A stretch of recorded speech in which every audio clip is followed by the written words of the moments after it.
Hi പ്യാരെ വെച്ചോ അനസാറാണ്. എല്ലാ മക്കളും അടിപൊളിയല്ലേ? യെസ്, ഓണപരീക്ഷയൊക്കെ കഴിഞ്ഞ് അടിപൊളിയായിട്ട് ക്രിസ്മസ് പരീക്ഷയ്ക്കുള്ള തയ്യാറെടുപ്പൊക്കെ എൻ്റെ മക്കൾ തുടങ്ങിക്കഴിഞ്ഞു എന്ന് അനസാറിന് അറിയാം. ഓക്കെ ആണല്ലോ? യെസ്. അപ്പോൾ ഇനി നമുക്ക് വരുന്ന ക്രിസ്മസ് പരീക്ഷ പ്രയാസമുണ്ടോ? ഒരു പ്രയാസമില്ല, വളരെ ലളിതമായിട്ട് നമുക്ക് സെറ്റാക്കാം. നിങ്ങൾ സൈലത്തെ ഫോളോ ചെയ്യുക. ഇവിടുത്തെ എല്ലാ ഫാക്കൽറ്റീസും നിങ്ങൾക്ക് വേണ്ടി അവൈലബിൾ ആണ്. Okay, ready?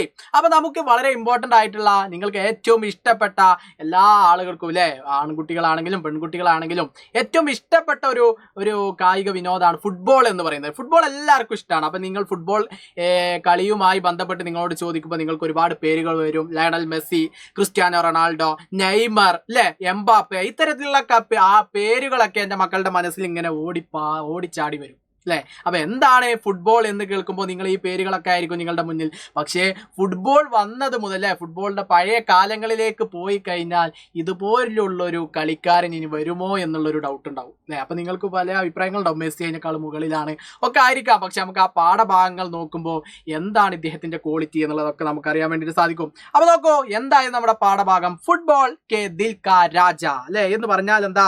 ഫുട്ബോൾ ഹൃദയങ്ങളുടെ രാജാവാണ് അല്ലെ. ഫുട്ബോൾ ഹൃദയങ്ങളുടെ രാജാവ് എന്ന് പറയുന്ന മനോഹരമായിട്ടുള്ള സോപ്പാൻ ജോഷിയുടെ മനോഹരമായിട്ടുള്ള ഒരു ലേഖനമാണ് നമുക്ക് പഠിക്കാനുള്ളത്. അപ്പൊ ഈ പാഠഭാഗത്തിൽ എന്താണ് പറയുന്നത് എന്ന് വളരെ ലളിതമായിട്ട് സിമ്പിൾ ആയിട്ടുള്ള കീ പോയിന്റ്സ് ആയിട്ടാണ് മാഷ് ഈ വീഡിയോയിലൂടെ പറയുന്നത്. നിങ്ങൾ കൃത്യമായി ഫോളോ ചെയ്തോളൂ. നിങ്ങൾക്ക് പരീക്ഷയിൽ സിമ്പിളായിട്ട് ഇത് മനസ്സിലാക്കി ഇതിൽ നിന്നുള്ള ചോദ്യങ്ങൾക്ക് ഉത്തരം എഴുതാൻ വേണ്ടിയിട്ട് സാധിക്കും.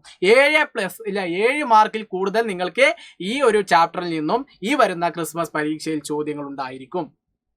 ഓക്കെ, അപ്പൊ നമ്മുടെ ക്രിസ്മസ് പരീക്ഷയ്ക്ക് വരുന്ന പാഠഭാഗങ്ങൾ എൻ്റെ മക്കൾക്ക് അറിയില്ലേ? 3-4 യൂണിറ്റിൽ നിന്നാണ് നിങ്ങൾക്ക് ചോദിക്കുക. ഈ 3-4 യൂണിറ്റ് മാത്രമല്ല, ആദ്യം നമ്മൾ പഠിച്ച 1-2 യൂണിറ്റിൽ നിന്നും, അതായത് 5 ചാപ്റ്റേഴ്സും കൂടി ഇൻക്ലൂഡഡ് ആണ്. അപ്പോൾ 30+% നിങ്ങൾക്ക് എന്ത് ചെയ്യും, അതിൽ നിന്നും കൂടി ചോദിക്കും. അപ്പോൾ ഒന്നും നമുക്ക് വിടാനില്ല, എല്ലതും നമ്മൾ കൃത്യമായിട്ട് പഠിക്കണം എന്നുള്ളതാണ്. ഓക്കെ, അപ്പൊ നമുക്ക് നോക്കാടാ മക്കളെ. ഇതാണ് അദ്ദേഹം അല്ലെ, പെലെ 10ാം നമ്പറൊക്കെ അണിഞ്ഞിങ്ങനെ നിൽക്കുന്നുണ്ട്. ഇപ്പോൾ മെസ്സിയും അതേപോലെ നെയ്മറൊക്കെ അണിയുന്ന 10ാം നമ്പർ ജേഴ്സി അണിഞ്ഞ ബ്രസീൽ ഇതിഹാസം ഉണ്ടായിരുന്നു അല്ലെ. നമുക്ക് നോക്കാം അദ്ദേഹത്തെ കുറിച്ചുള്ള കാര്യങ്ങൾ. നമുക്ക് എന്ത് ചെയ്യാം, സിമ്പിളായിട്ട് വീഡിയോയിലൂടെ ഡിസ്കസ് ചെയ്യാം. ഈ പാഠഭാഗം മുഴുവൻ നിങ്ങൾ പഠിച്ച പോലെ നിങ്ങൾക്ക് എന്ത് ചെയ്യാൻ പറ്റും, മനസ്സിലാക്കാൻ വേണ്ടിയിട്ട് സാധിക്കും. നോക്കൂ, ഫുട്ബോൾ പെലെ കോ ഖേൽ കാ രാജ കഹ്തേ ഹേ. ഫുട്ബോൾ അല്ലെ, ഫുട്ബോളർ പെലെ കോ ഖേൽ കാ രാജ കഹ്തേ ഹേ. ഫുട്ബോളറായ, അതായത് ഫുട്ബോൾ താരം അല്ലെ, ഫുട്ബോൾ താരമായ പെലെയെ കളികളുടെ രാജാവ് എന്ന് കഹ്തേ ഹേ എന്ന് പറഞ്ഞു കഴിഞ്ഞാൽ വിളിക്കുന്നു അല്ലെങ്കിൽ പറയുന്നു നമുക്ക് പറയാം. അപ്പൊ ഫുട്ബോളറായ പെലെയെ കളികളുടെ രാജാവ്, ഖേൽ കാ രാജ, അതാണ് പറഞ്ഞിട്ടുള്ളത്, ഖേൽ കാ രാജ കഹ്തേ ഹേ. സിമ്പിൾ അല്ലേ? സിമ്പിളായിട്ട് നമുക്ക് മനസ്സിലാക്കാൻ വേണ്ടിയിട്ട് സാധിക്കുമല്ലോ. അങ്ങനെയാണെങ്കിൽ അടുത്ത പോയിന്റ് നോക്കൂ. 29 ഡിസംബർ 2022 ഉൻകി മൃത്യു എന്ന് പറഞ്ഞു കഴിഞ്ഞാൽ ഡെത്ത് ആണ്, അഥവാ മരണമാണ്. അപ്പം 29 ഡിസംബറിലാണ് നമ്മുടെ പെലെ എന്ത് ചെയ്തിട്ടുള്ളത്, മരണപ്പെട്ടിട്ടുള്ളത്. സിമ്പിളായിട്ട് ഐഡന്റിഫൈ ചെയ്തു, സിമ്പിളായിട്ടുള്ള പോയിന്റുകളാക്കിയിട്ടാണ് എൻ്റെ മക്കൾക്ക് പറഞ്ഞു തരുന്നത്. ഇനി നോക്കൂ, തബ് ഉൻകി ആയു 82 സാൽ ഖീധി. ആ സമയത്ത്, അതായത് ആ മരിക്കുന്ന സമയത്ത്, അതാണ് തബ് ഉൻകി, ആ മരിക്കുന്ന സമയത്ത് 29 ഡിസംബർ 2022 മരിക്കുന്ന സമയത്ത്, ഏകദേശം ആ കോവിഡിൻ്റെ ഒക്കെ ഒരു ടൈം ആയിരുന്നു, അവസാന ഘട്ടത്തിലായിരുന്നു ഈ ഒരു മരണം സംഭവിച്ചത്. ആ സമയത്ത് അദ്ദേഹത്തിന്റെ വയസ്സ് 82 വയസ്സായിരുന്നു എന്നാണ് എന്ത് ചെയ്യുന്നത്, പറയുന്നത്. അപ്പൊ അദ്ദേഹം ഫുട്ബോളറായ പെലെയെ കളികളുടെ രാജാവ് എന്നാണ് പറയുന്നത്. 29 ഡിസംബർ 2022 അദ്ദേഹം മരണപ്പെട്ടു. അദ്ദേഹത്തിന്റെ വയസ്സ് 82 വയസ്സായിരുന്നു. 3 പോയിന്റ് സിമ്പിൾ അല്ലേ, എൻ്റെ കൂടെ തന്നെ നിങ്ങൾ പഠിച്ചില്ലേ. അങ്ങനെയാണെങ്കിൽ നിങ്ങൾ അടുത്തത് നോക്കൂ. ബ്രസീൽ മേ ഉൻകി ശവയാത്ര 13 കിലോമീറ്റർ ലംബീതി അല്ലെ. അദ്ദേഹം മരിച്ചതിന് ശേഷം അല്ലെ, ബ്രസീലിൽ അദ്ദേഹത്തിന്റെ ശവ സംസ്കാര ഘോഷയാത്രയായിട്ട് 13 കിലോമീറ്ററുകളോളം ലംബീതി എന്ന് പറഞ്ഞു കഴിഞ്ഞാൽ ദൈർഘ്യമുള്ളതായിരുന്നു അല്ലെ. ആ ലോകപ്രീതി നേടിയ കളിക്കാരനായിരുന്നു പെലെ. അപ്പോൾ അതേ രീതിയിലുള്ള ഒരു വിടവാങ്ങൽ തന്നെയാണ് അദ്ദേഹത്തിന് ബ്രസീലിൽ നൽകിയിട്ടുണ്ടായിരുന്നത്. ഇനി നമുക്ക് പറയാൻ വേണ്ടി സാധിക്കും, വേ 3 വിശ്വകപ്പ് ജീത്നെ വാലെ ഏക് മാത്ര ഖിലാഡി ഹേ. 3 വേൾഡ് കപ്പ് വിജയിച്ച ഒരേ ഒരു കളിക്കാരനാണ് നമ്മുടെ പെലെ. 3 വേൾഡ് കപ്പിലും കളിച്ച് 3 വേൾഡ് കപ്പിലും വിജയിച്ച ഒരേ ഒരു കളിക്കാരൻ അതാരാണ്? അത് നമ്മുടെ പെലെയാണ് എന്നുള്ളതാണ്. ഇപ്പോൾ പോയിക്കൊണ്ടിരിക്കുന്ന മെസ്സിക്കുണ്ടോ, നെയ്മറിനുണ്ടോ, ക്രിസ്ത്യാനോ റൊണാൾഡോക്ക് ഉണ്ടോ? ഇല്ല. 3 വേൾഡ് കപ്പ് വിജയിച്ച ഒരേ ഒരു കളിക്കാരൻ ആരാണ്? നമ്മുടെ പെലെയാണ് എന്നുള്ളതാണ്. പിന്നെ നമുക്ക് നോക്കിക്കോ 1958 के ब्राजील की पहली विश्व कप विजय में पेले ने 6 गोल की 1958 നമ്മുടെ ബ്രസീൽ ആദ്യമായിട്ട് വേൾഡ് കപ്പ് ലോക കിരീടം ചുംബിച്ചത്.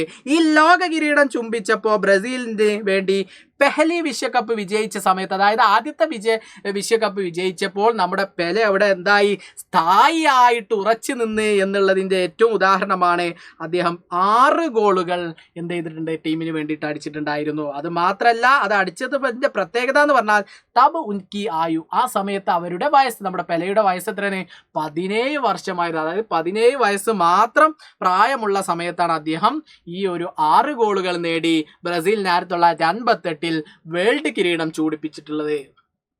ക്ലിയർ അല്ലേ? അതും സെറ്റാണ്. ഈ പോയിന്റ് നിങ്ങൾക്ക് സിമ്പിൾ ആയിട്ട് മനസ്സിലാക്കാൻ വേണ്ടി സാധിച്ചു. ഇനി നോക്ക്, ഗെരിഞ്ചേക്കോ ഫുട്ബോൾ കാ സബ്സെ ബഡിയ ട്രിബ്ലർ കഹാ ജാത്തെ ഹെ അല്ലെ, എന്താണ് ഗെരിഞ്ച അല്ലെ, ഗെരിഞ്ച ഫുട്ബോളിൽ ഏറ്റവും മികച്ച ഡ്രിബ്ലർ എന്ന് പറയപ്പെടുന്നുണ്ട്, ട്രിബ്ലർ എന്ന് എന്ത് ചെയ്യുന്നുണ്ട്, പറയപ്പെടുന്നുണ്ട് എന്ന് പറയുന്നുണ്ട്. അതേപോലെ 1962 ബ്രസീലിനെ ദൂസരി ബാർ വിശ്വകപ്പ് ജീത്ത, 1958 വേൾഡ് കപ്പ് വിജയിച്ച നമ്മുടെ ബ്രസീൽ അടുപ്പിച്ച് തന്നെ, അതായത് അടുത്ത 4 വർഷങ്ങൾക്ക് ശേഷമാണ് വീണ്ടും വേൾഡ് കപ്പ് ഉണ്ടാവുക.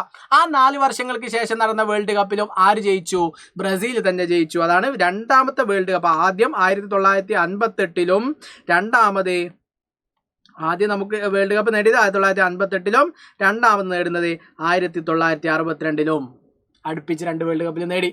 റെഡി?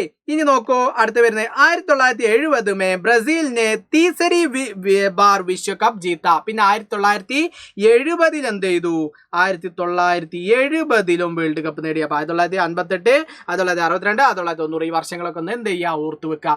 1970 മൂന്നാമതും വേൾഡ് കപ്പ് നേടി. അപ്പൊ 1958 ഒന്നാമത് നേടി, 1962 രണ്ടാമത് നേടി, 1970 മൂന്നാമത് നേടി. ഇതിലൊക്കെ സ്ഥായിയായി ആ ഏറ്റവും ഒരു വജ്രായുധമായി നിന്നത് നമ്മുടെ പെലെയാണ് എന്നുള്ളതാണ് അല്ലേ.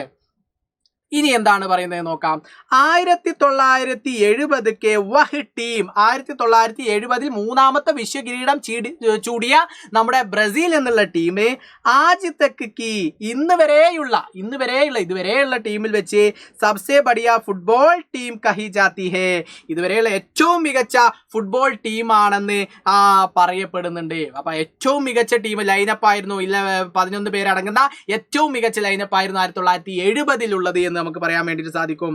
പെലെക്ക് ഗോൾ കാ വിശ്വ റെക്കോർഡ് 1279 പെലെയുടെ ഗോൾ റെക്കോർഡ് ഇപ്പോഴും പെലെയുടെ പേരിലാണ്. 1279 എന്നുള്ള റെക്കോർഡ് ആരുടെ പേരിലാണ്, ഗോളുകളുടെ റെക്കോർഡ് എന്നുള്ളത് നമ്മുടെ പെലെയുടെ പേരിലാണ് എന്നുള്ളതാണ്. ഇനി നോക്കിക്കോ, പെലെനെ കടെ അഭ്യാസ് സെ അപ്നെ ശരീർ കോ മസ്ബൂത്ത് ബനായ രഖാ, അതായത് നമ്മുടെ പെലെ എന്ത് ചെയ്യുന്നുണ്ട്, കഠിനമായ വ്യായാമത്തിലൂടെ തൻ്റെ ശരീരം എന്ത് ചെയ്യുമായിരുന്നു, ശക്തമാക്കുമായിരുന്നു അല്ലെ. നല്ല വ്യായാമം ചെയ്യും അല്ലെ. അപ്പൊ നമ്മളൊക്കെ നന്നായിട്ട് ഭക്ഷണം കഴിക്കുകയാണെങ്കിൽ നമ്മളതനുസരിച്ച് വ്യായാമമൊക്കെ ഇങ്ങനെ ചെയ്യണം അല്ലെ. അപ്പൊ ഫുട്ബോളിന് ഏറ്റവും പ്രാധാന്യം, നമ്മുടെ ശരീരത്തിന് ഒരു പ്രാധാന്യം ഉണ്ട് അല്ലെ. ഓടിച്ചാടി നടക്കുന്നുണ്ടെങ്കിൽ ആ ഒരു രീതിയിൽ അതിനെ നിലനിർത്തണം. അപ്പൊ അതിനു വേണ്ടി കഠിനമായിട്ട് നമ്മുടെ പെലെ എന്ത് ചെയ്യുമായിരുന്നു, വ്യായാമത്തിലൂടെ തൻ്റെ ശരീരത്തെ എന്തുമാക്കുന്നു, ശക്തമാക്കി നിർത്തുമായിരുന്നു എന്നുള്ളതാണ്. ഓക്കെ, അങ്ങനെയാണെങ്കിൽ പിന്നെ പറയുന്നുണ്ട് ഏറ്റവും ഇമ്പോർട്ടൻ്റ് ആയിട്ടുള്ള പോയിന്റ്. ഇന്നിപ്പോൾ നമ്മൾ മെസ്സിനെ അറിയുന്നുണ്ട്, റൊണാൾഡോനെ അറിയുന്നുണ്ട്, എംബാപ്പയെ അറിയുന്നുണ്ട്. എംബാപ്പെ ലേറ്റസ്റ്റ് ആയിട്ട് വന്ന പ്ലെയറാണ്. അതേപോലെ ഒരുപാട് ഡിബാലയുണ്ട്. ഇതിൽ ഇഷ്ടം പോലെ പുതിയ കളിക്കാരൊക്കെ നമ്മൾ പെട്ടെന്ന് മനസ്സിലാക്കും. ഇപ്പം നമ്മുടെ കേരളത്തിൽ നിന്നുള്ള ഒരുപാട് കളിക്കാരുണ്ട് അല്ലെ. ഇപ്പം ഇവരൊക്കെ പെട്ടെന്ന് ഐഡന്റിഫൈ ചെയ്യാൻ ഇന്ന് സോഷ്യൽ മീഡിയക്ക് മുഖ്യ പങ്കുണ്ട്. പക്ഷേ 1900 ആ കാലഘട്ടങ്ങളിൽ സോഷ്യൽ മീഡിയ ഒന്നും ഇല്ലാത്ത കാലഘട്ടത്തിൽ നമ്മുടെ പെലെ ഉണ്ടാക്കിയ സ്വാധീനം നോക്കൂ. TV, ഇന്റർനെറ്റ്, സോഷ്യൽ മീഡിയ കെ പെഹലെ, ടിവിയും ഇന്റർനെറ്റും സോഷ്യൽ മീഡിയയും ഒക്കെ ഉണ്ടാകുന്നതിന് പെഹലെ മുമ്പ് തന്നെ പെലെ കാ നാം, പെലെയുടെ പേര് സാരി ദുനിയ ജാൻതീതി, മുഴുവൻ ലോകത്തിലെ മുഴുവൻ ആളുകളും അറിഞ്ഞിട്ടുണ്ടായിരുന്നു എന്നുള്ളത് ആ പെലെയുടെ പ്രത്യേകത. അത് അദ്ദേഹത്തിന്റെ സ്വന്തമായിട്ടൊരു കഴിവ് തന്നെയാണ്. ഫുട്ബോളിന് എന്തെല്ലാമാണ് അദ്ദേഹത്തിന് ചെയ്യാൻ കഴിയുന്നത് എന്നുള്ളതിന്റെ പരമാവധി പെലെ കൊടുത്തത് കൊണ്ടാണ് അദ്ദേഹം ഇന്റർനെറ്റും ടിവിയും സോഷ്യൽ മീഡിയയും ഒന്നും ഇല്ലാത്ത കാലത്ത് അദ്ദേഹം ഇത്രയും വേൾഡ് ഫേമസ് ആയിട്ട് നിന്നിരുന്നത്. ഇനി നോക്കൂ, ഫുട്ബോൾ കി ലോകപ്രിയത പെലെ കി ഖ്യാതി കെ സാത്ത് ദുനിയ ഭർ മേ ഫൈലി, പെലെയുടെ പ്രശസ്തിയോടെ ഫുട്ബോളിന്റെ ജനപ്രീതി ലോകമെമ്പാടും വ്യാപിച്ചു.